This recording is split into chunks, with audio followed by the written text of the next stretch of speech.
I am the Tofu Golem. Please enjoy the video. You'll start by confirming connectivity and permissions. On your phone, open Settings and enable Screencasting or Smart View. On Windows 10/11, open Action Center and pick Project. Once done, make sure both devices are on the same Wi-Fi band. This reduces latency. You need location permission on Android for discovery, grant it. If using Mac, open AirPlay from the menu bar. These steps create the connection pathway so the laptop can detect the phone quickly. Now you'll initiate the actual mirror. Tap Cast on the phone and select the laptop shown. You should see a notification on the computer asking you to allow screen sharing. Accept it. If prompted, choose to allow touch input or remote control only if you trust the device. Then open display settings on the laptop to match resolution and scaling. This ensures text and video appear correctly.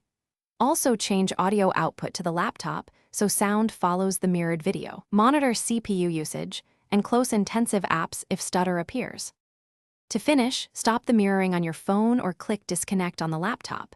This frees resources and battery. If the laptop never appears, reboot both devices and retry the cast step. That often resolves discovery glitches.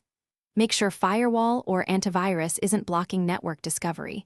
Enable file and printer sharing or allow the screen sharing service. If video lags, lower phone resolution or change Wi-Fi bands. One quick tip: toggle Bluetooth and Wi-Fi off then on to refresh connections if things go wrong. Thanks for watching. Consider subscribing if we helped you today.